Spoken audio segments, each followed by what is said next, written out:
नमस्कार, स्वागत आहे तुमचं AI सुपर प्रॉम्प्टर या चॅनलवरती. आपण रोज वेगवेगळ्या प्रकारचे व्हिडिओ घेऊन येत असतो. चला, आजचा विषय काय आहे तो बघूया. रात्री त्या झाडाखाली जाऊ नये, कारण तिथं दोन प्रेमात पडलेले जीव. अत्यंत वेगळा असा टॉपिक आहे. तुम्हाला ही स्टोरी फार इंटरेस्टिंग वाटेल, तर तुम्ही ती शेवटपर्यंत नक्की पहा. हा व्हिडिओ नक्की पहा. या व्हिडिओला लाईक, सबस्क्राईब, शेअर करा. चला सुरू करूया. तर आजचा विषय आहे, गावाच्या काठावर एक प्रचंड जुना वडाचा वृक्ष उभा होता. त्या झाडाच्या फांद्या इतक्या मोठ्या आणि गुंतागुंतीच्या होत्या की चंद्रप्रकाश सुद्धा त्यातून नीट आत येत नव्हता.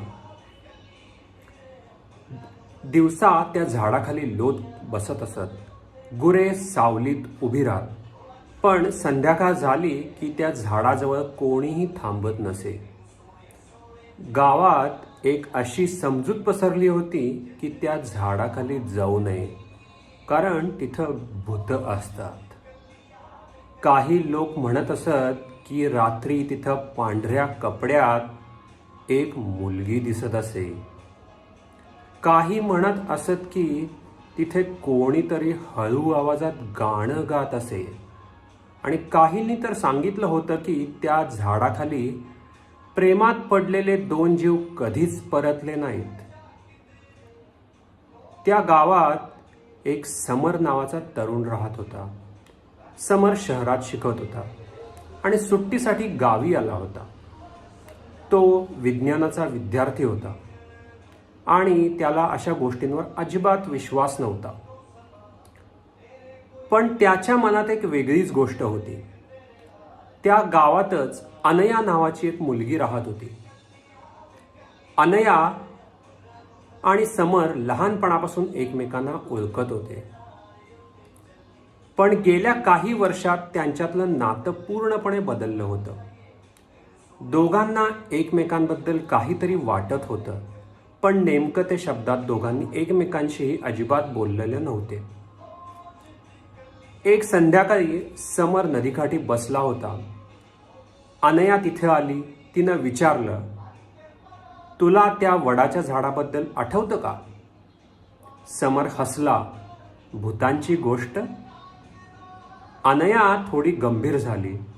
काल रात्री मी तिकडून जात होते आणि मला खरंच कोणीतरी गात असल्यासारखा आवाज ऐकू आला.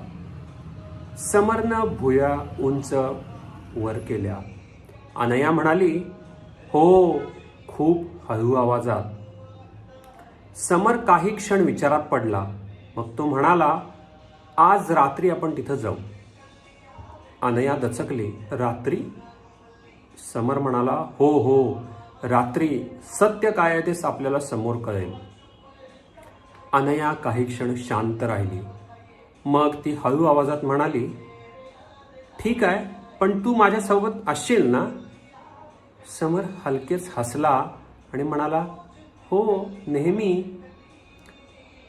रात्र झाली होती.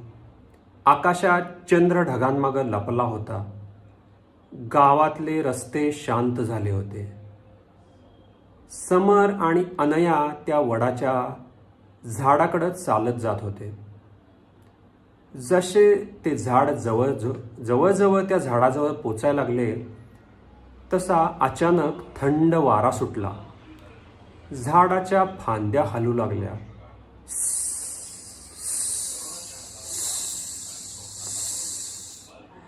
पानांचा आवाज अंधारात खूप गूढ वाटत होता.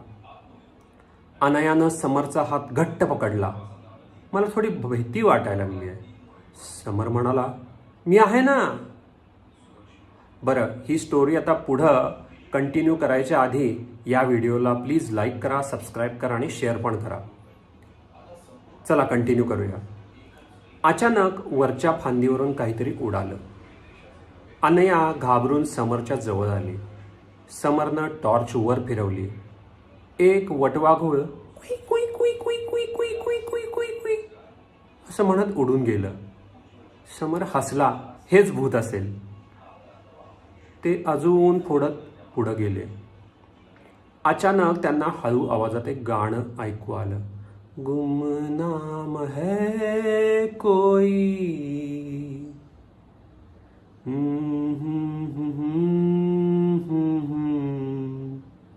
दोघंही दचकून थांबले.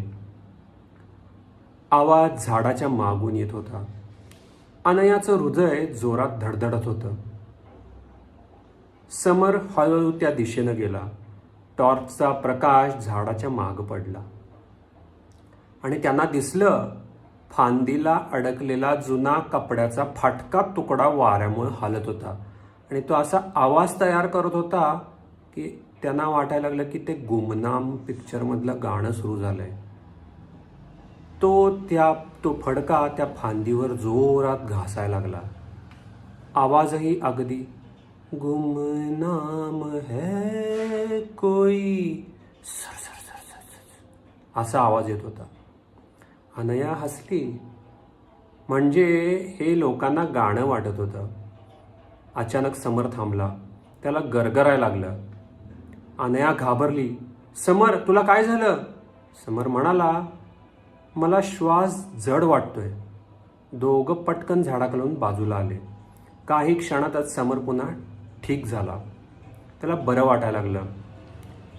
दुसऱ्या दिवशी त्यांनी गावातील देशमुख सरांना सकाळी उठल्या उठल्या गाठलं. समरनं विचारलं, सर, मला काल झाडाखाली गेल्यावर चक्कर आली. सर पण हसले. अरे, या मागं विज्ञान आहे का? सरांनी सांगितलं, दिवसा झाडं सूर्यप्रकाश वापरून फोटोसिंथेसिस करत असतात. त्या प्रक्रियेत झाडं ऑक्सिजन सोडतात आणि त्यामुळे झाडाखालची हवा ताजी असते.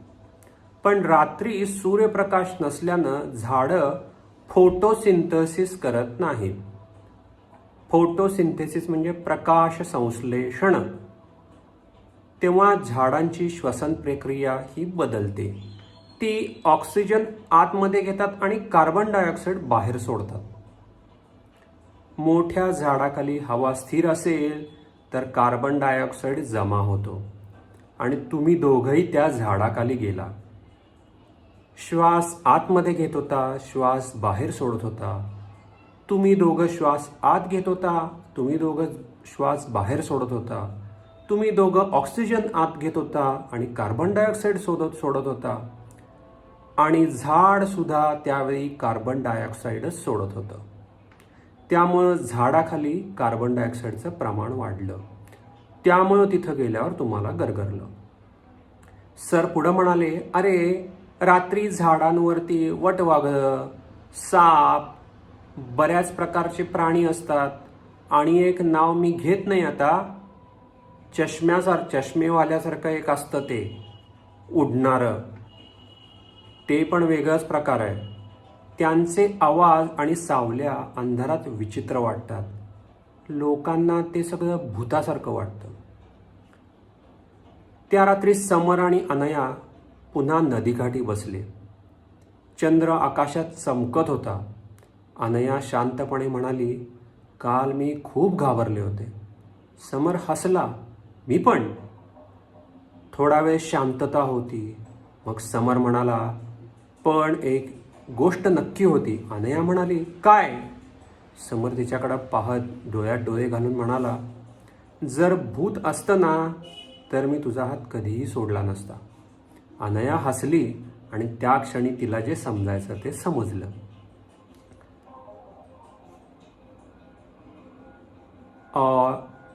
त्या झाडाखाली भूत नव्हतं, पण त्या रात्री एक लव्ह स्टोरी मात्र नक्की सुरू झाली.